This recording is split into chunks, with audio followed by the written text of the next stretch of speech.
Olá, boa tarde a todos que nos acompanhem na tarde desta quarta-feira. Eu sou o presidente do Parlamento Jovem, Matheus Boff. Eu sou Neiva Giacometti Foz, estou diretora da Escola do Legislativo. Nessa semana e na próxima, a TV Câmara está um pouco diferente, pois nós da Escola do Legislativo, Ivo Besi, vamos comandar as entrevistas. A partir de hoje, você acompanha uma série de programas especiais, onde vamos trazer algumas personalidades políticas da nossa cidade para batermos um papo e trocarmos algumas experiências. Você pode assistir pelo canal do YouTube e também pela página do Facebook da Câmara de Vereadores de Gramado.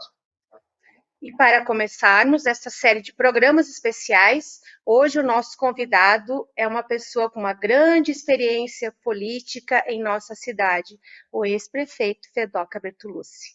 Fedoca, seja bem-vindo à TV Câmara. Agradecemos de antemão a sua participação no programa de hoje. Boa tarde. Boa tarde, Matheus. Boa tarde a todos.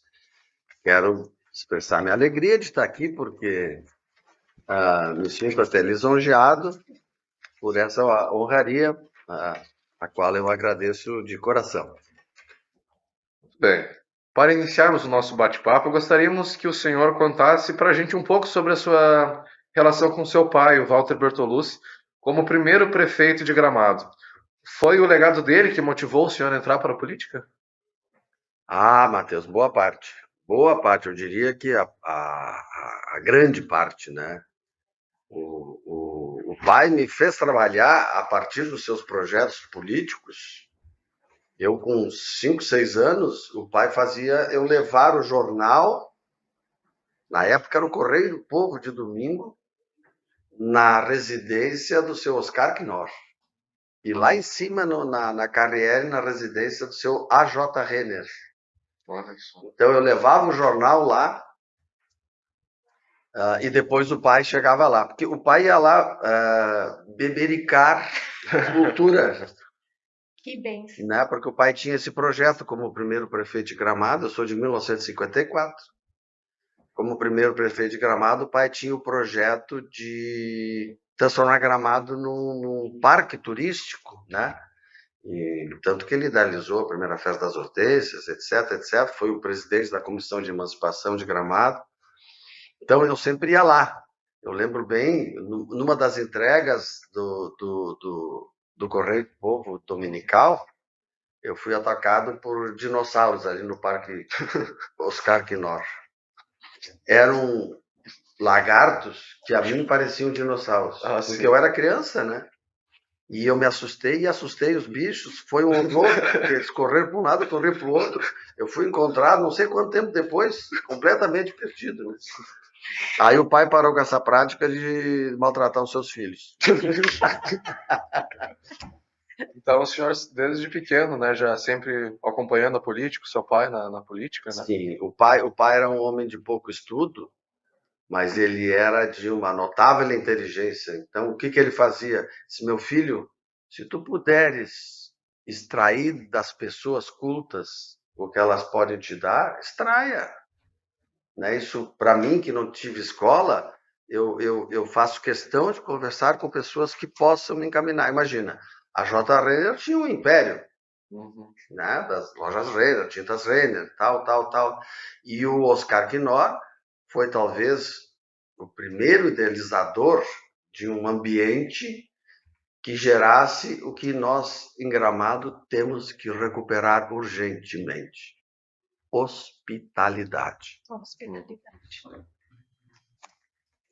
E como foi esse percurso nos seus primeiros passos na política até ser eleito prefeito de Gramado? Como você foi trabalhando o seu nome para ser o chefe do executivo? Se bem que já tinha, né, o pai, que Sim, sim, sim. já era conhecido. Eu com 9 anos, veio o golpe militar, né, lá no dia 1º de abril lá de 64. Então nós vivemos dias muito escuros. Eu mesmo me revoltava vendo gramadenses de excelente caráter e comportamento irreprochável sendo simplesmente presos. E aquilo me fez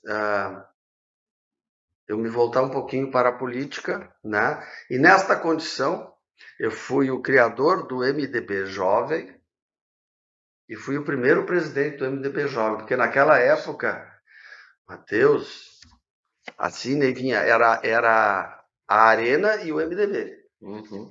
Depois é que virou outros partidos, o MDB virou PMDB, agora voltou para o MDB, mas naquela época eram dois partidos, era um a favor do golpe militar e o outro contra. E eu era do contra. E eu fui me politizando, entre outras razões, porque meu pai, que foi pela segunda vez prefeito de Gramado, em 68, ele assumiu em 69 e 90 dias depois cassaram ele sem justificativa qualquer. Cassaram o mandato dele, não deixaram nem o vice assumir, né, o que é totalmente legal. Mas o que é totalmente legal num ambiente de golpe militar é nada. Com certeza. Porque eles faziam o que bem desejavam, né? Aí o vice não pôde assumir. Nós sabemos, né, Matheus? A prof. Neide também sabe que a cassação, quando atinge o vice-prefeito, é porque houve problemas eleitorais. Né? Os problemas administrativos, depois de empossado, legitimam o vice, como Sim. É o caso do Temer com a Dilma, né? O próprio João Goulart, que deveria ter assumido. O próprio João Goulart deveria ter assumido o vice, não assumiu por causa do golpe, mas no caso da Dilma assumiu o vice, né? E no caso teria que assumir o vice, e não assumiu. Então houve uma intervenção no município e tal, e eu fui me criando nesse ambiente. Daí, em 69, 69 eu fui chamado pelo Esporte Clube Internacional para jogar em Porto Alegre, futebol, lá no infantil. Aí eu me mudei para lá, eu tinha 13 anos, e fui então estudar lá e morar lá. Morei lá até 78, quando me formei. Me formei dia 5 de agosto de 1978, ou seja, 45 anos, fez agora dia 5. E daí vim para cá. Meu pai pediu que eu voltasse para Gramado, eu voltei, estou aqui, estou muito feliz, né? Junto com meus amigos, meus irmãos de tanto tempo, né? E para o senhor, como é que foi a experiência de ter sido prefeito? Quais foram os principais desafios que o senhor enfrentou? É engraçado, Matheus, porque tem gente que confunde política com dominação, né? Confunde política com eleição. Né? O Aristóteles tem uma frase que eu acho maravilhosa, né? Antes da arte de dominar, a política é a arte de fazer justiça.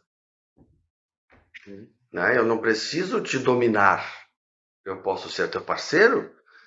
Tu tens a tua preferência futebolística, eu tenho a minha, Eva tem a dela. A gente não precisa ser inimigo por causa disso. Né? Se a gente agir como Aristóteles preconizava, a política será a construção de uma vida melhor, de uma vida mais justa. E isso sempre foi o meu desejo. Eu nunca fui assim ligado em candidaturas. Eu sempre fui chamado a ser candidato. Né? E nesta condição, nós tivemos a oportunidade, lá no ano 2016, de vencer uma eleição e eu assumi a prefeitura. Fiquei até 2020. Tenho algumas restrições em relação à reeleição.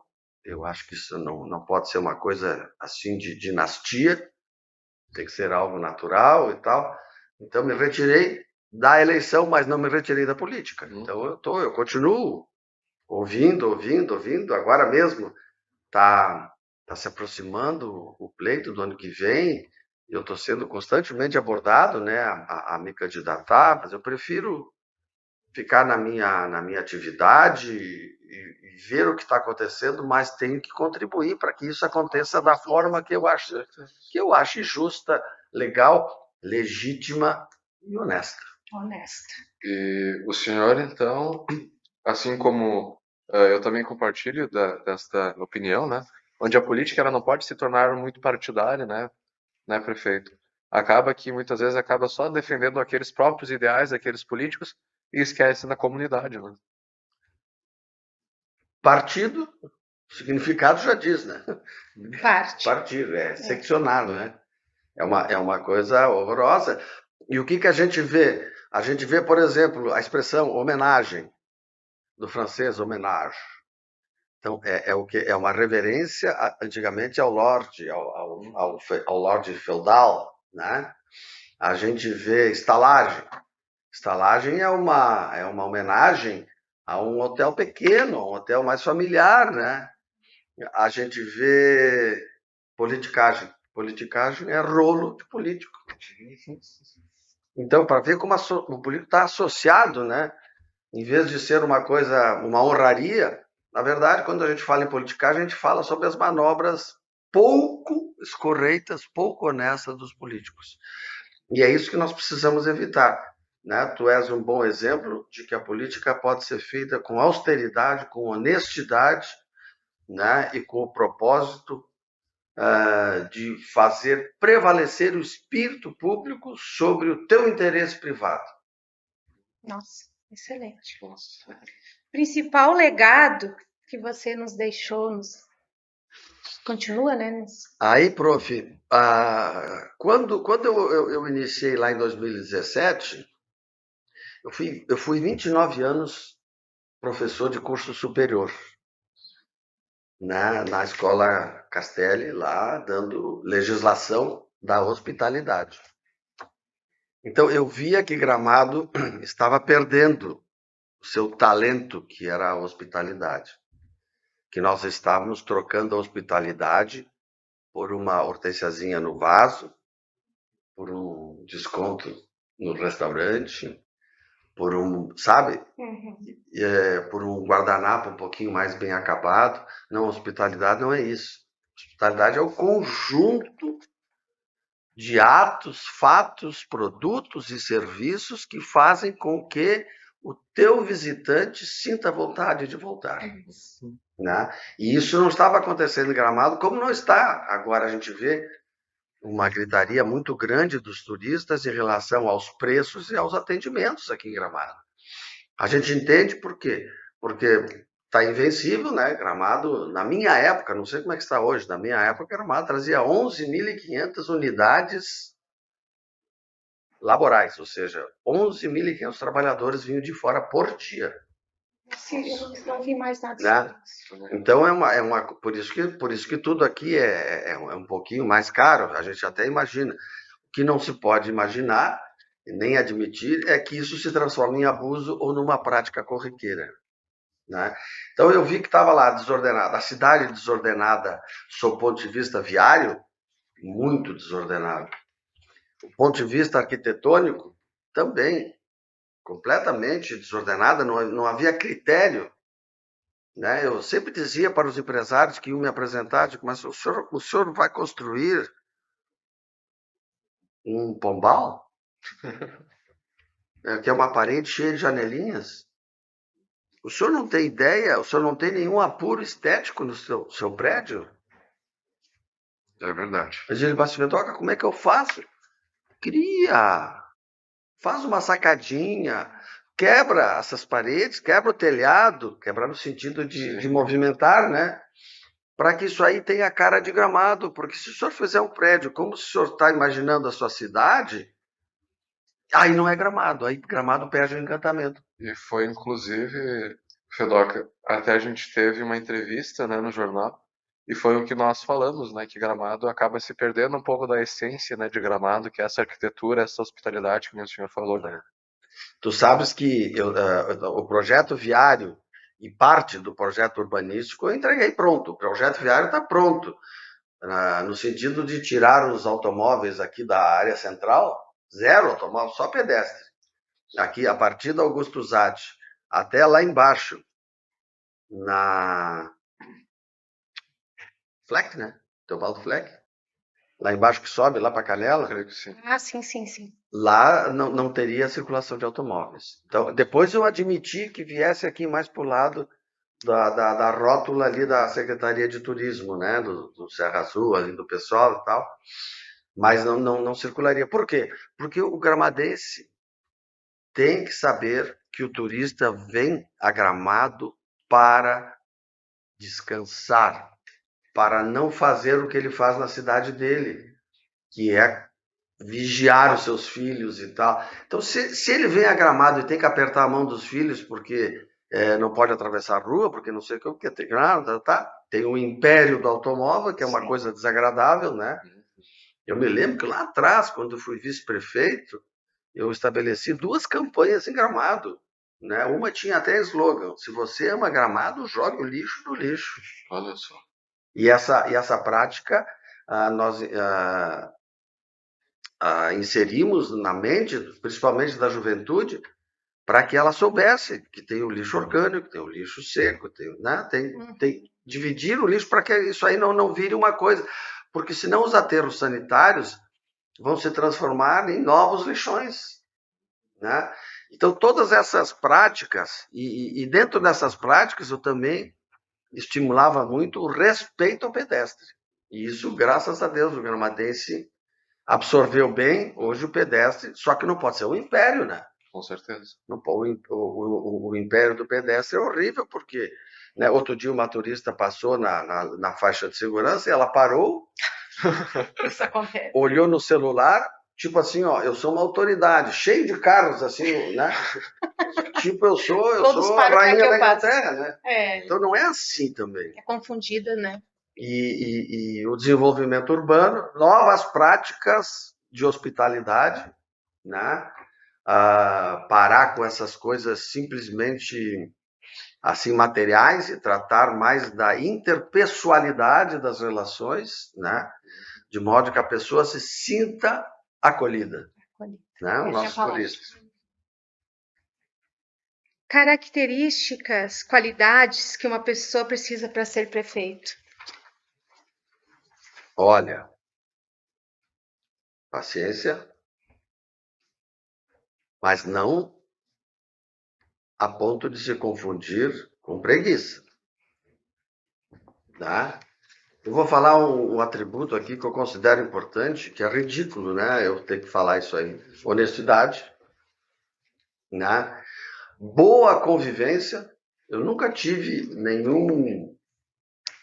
nenhuma desinteligência com, por exemplo, os vereadores da oposição. Nunca, sempre os recebi, como recebi os da situação, tive um excelente relacionamento. Por quê? Porque eu sempre imaginei, e continuo imaginando, e para mim está fixado na minha mente, que nós devemos atuar em prol do município, independentemente da qual é a via. Não, eu gosto mais da via da esquerda, eu gosto mais da via da direita. Não interessa, se ambas vão para o mesmo local, está ótimo. Né? Então, conviver, aceitar opiniões divergentes, né? E tratar de olhar um pouquinho mais para o futuro, abandonar essa visão a partir do dedo do pé para um pouquinho mais para o horizonte, né? Com certeza. Inclusive, eu quero dizer para vocês que esse projeto que eu desenvolvi com um urbanista espanhol, veio lá de Barcelona, que fez também projetos em Milão, fez projetos em Buenos Aires, ele previa a retirada do carro do centro, mas previa um grande estacionamento para que o cara ficasse no centro com o carro. Né? Porque Gramado tem um clima inóspito, às vezes é legal o cara saber que o carro dele está assim, próximo dele, né? Protegido. Então nós tínhamos um espaço para garagem para estacionamento que deixava ele à vontade para vir para a cidade caminhar. E atualmente, quais têm sido as atividades que o senhor tem exercido? Tem se envolvido e acompanhado a política do município? E ainda o senhor ainda pensa em voltar para o cenário político? Olha, eu tenho um escritório de advocacia desde eu abri em 78, aqui em Gramado. 68? 70. Eu estou para dizer que eu sou talvez o advogado mais velho da cidade, ou pelo menos o escritório, e continuo atuando na advocacia. Estou sempre acompanhando os movimentos políticos, né? Estou abominando essa bipolaridade hoje existente, né? Eu por gostar de mim, eu tenho que me permitir gostar de ti, né? Com certeza. Guria, qual é o problema de eu gostar de mim e gostar de ti? Agora, não, se eu gosto de mim, eu não gosto de ti. Não, isso não é assim. Não é, todos têm suas virtudes, todos têm seus defeitos, né? Com certeza. Eu, por exemplo, não tenho vibração e não me emociona o presidente atual e nem o ex-presidente. Não me emocionam, eles não me levariam a fazer campanha aberta por conta do que eu conheço deles, né? Mas eu acho que isso é muito importante e vocês, como jovens, precisam mudar essa política do ódio, né? Do contra, achar que quem não pensa como a gente é inimigo. Não, ele é um adversário. Né? Ideias diferentes, né? Mas os indivíduos têm que ser respeitados, né? Agora tu gosta do branco, eu tô com o preto. Será que eu vou te odiar por causa disso? Não deveria, né? Pelo amor de Deus. Eu faço comparações banais porque eu tenho essa formação acadêmica, né, de professor, então às vezes a gente estabelece, né, tu é do ramo, né? A gente estabelece relações assim bem banais que é para a pessoa ficar chocada e perceber o que não deve fazer. O quanto é ridículo, né? O quanto é ridículo. Um conselho para os nossos jovens vereadores, né, quem nos acompanha e tem interesse em seguir essa trajetória política. Capacitem-se. Preste atenção. Capacitem-se. Leiam. Saibam sobre o que estão falando. Né? Vocês têm uma arma na mão, os vereadores têm uma arma na mão potentíssima. Né? Leiam, por exemplo, a lei orgânica de Gramado. Né? Me chama assim a memória o artigo 6º, o artigo 11. Eu estava ferindo uma técnica legislativa aqui, que é primeiro, segundo, até o 10º. Depois é 10, 11, artigo 11, 13, 16 da lei orgânica. Leiam o artigo 52 e 55 da Constituição e vocês vão saber quais são as atribuições de vocês. E a partir disso, desenvolvam os raciocínios capazes de, ao final dos pronunciamentos de vocês, Super Mateus, vocês terem dos seus colegas e da plateia o reconhecimento de que houve uma adição qualitativa na história da Câmara de Vereadores. Sabe? Que bom! Eu vou à reunião da Câmara hoje por quê? Eu vou porque o Mateus vai falar.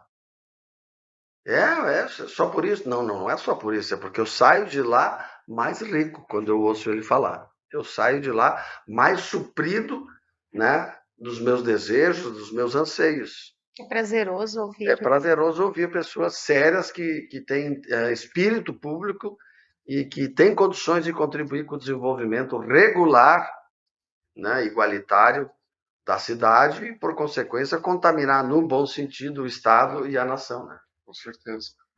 Infelizmente, o nosso programa vai chegando ao fim. Agradecemos mais uma vez a participação do senhor, o ex-prefeito de Gramado, Fedoca, na TV Câmara de hoje. Gratos pela sua disponibilidade, né, de vir até aqui conversar com a gente. Deixo o espaço para as suas considerações finais. Olha, eu festejo, sou fãzão aqui da Prof. E festejo que vocês tenham tomado essa iniciativa, né, que é o de dialogar e de saber, de aprender, e comigo vocês estão trocando experiências. Né? Eu não me sinto apto a ensinar ninguém, mas eu me sinto à vontade em relatar as minhas experiências para que elas sejam avaliadas e, se for o caso, digamos assim, assumidas, né?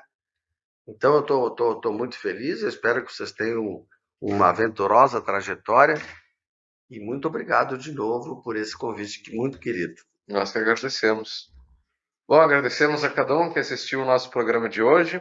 Lembramos que os programas do Legislativo vão sempre ao ar de terça a quinta-feira às 17 horas, exceto em feriados. Amanhã, inclusive, não tem TV Câmara, mas terça nós retornaremos com mais entrevistas por aqui. Nossa transmissão acontece pelo Facebook e pelo canal do YouTube da Câmara de Vereadores de Gramado. Um bom início de noite a todos e todas. A gente conta com a audiência na próxima terça-feira. Até lá!